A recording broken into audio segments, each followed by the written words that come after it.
Red में आपका स्वागत है, एक ऐसी जगह जहां हम डिमेंशिया के बारे में जागरूकता फैलाते हैं। श्रृंखला में आपका पुनः स्वागत है। डॉक्टर परवीन, आपके अनुभव से आपको क्या लगता है कि डिमेंशिया में योगदान देने वाले मुख्य कारक क्या हैं? ये वास्तव में दिलचस्प सवाल है क्योंकि हाल तक अधिकांश डिमेंशिया अनुसंधान डिमेंशिया का इलाज खोजने पर केंद्रित थे। हाल ही में हमारी रुचि इस बात में हुई है कि डिमेंशिया को कैसे रोका जाए, और एक हालिया समीक्षा थी जो एक अकादमिक जर्नल में प्रकाशित हुई थी और इसमें 12 अलग अलग कारकों पर प्रकाश डाला गया था। परिवर्तनीय जोखिम कारक जो डिमेंशिया के विकास के जोखिम को रोक सकते हैं या कम कर सकते हैं।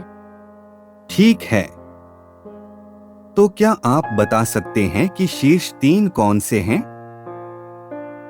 अब आप मेरी याददाश्त का परीक्षण कर रहे हैं। मैंने परिवर्तनीय जोखिम कारकों के परीक्षण के बारे में थोड़ा पढ़ा है।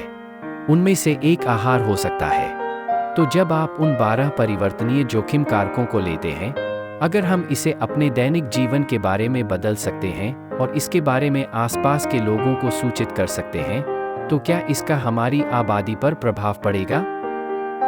हाँ बिल्कुल, वे 12 कारक। यदि हम उन जोखिम कारकों को कम कर दें, तो हम डिमेंशिया के 40% मामलों को रोक सकते हैं। और इन जोखिम कारकों के बारे में वास्तव में दिलचस्प बात यह है कि वे एक व्यक्ति के पूरे जीवन काल में काम करते हैं। सबसे पहले जोखिम कारकों में से एक का अनुभव तब होता है जब आप छोटे बच्चे होते हैं।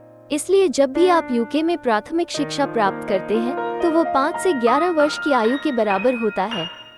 और यदि आप प्राथमिक विद्यालय स्तर की शिक्षा प्राप्त करते हैं, तो ये डिमेंशिया के लिए रोकथाम योग्य और परिवर्तनीय कारकों में से एक है, और फिर ये देर तक, अधिक उम्र तक चला जाता है।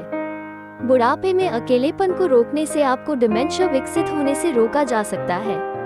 इसलिए जोखिम कारक व्यक्ति के जीवन काल तक फैल जाते हैं। इसलिए आप जीवन भर अलग अलग बदलाव कर सकते हैं जो डिमेंशिया के विकास के जोखिम को कम कर सकते हैं। उस थोड़ी सी जानकारी के लिए धन्यवाद। हम इसे दिल से लेंगे। आशा है आपको यह वीडियो पसंद आया होगा। यदि आपके कोई प्रश्न है, तो हमें इस इंस्टाग्राम पर rad.thinkhealthier पर संदेश भेजें या हमारी वेबसाइट के नीचे हमारी संपर्क जानकारी का उपयोग करके हमें ईमेल करें।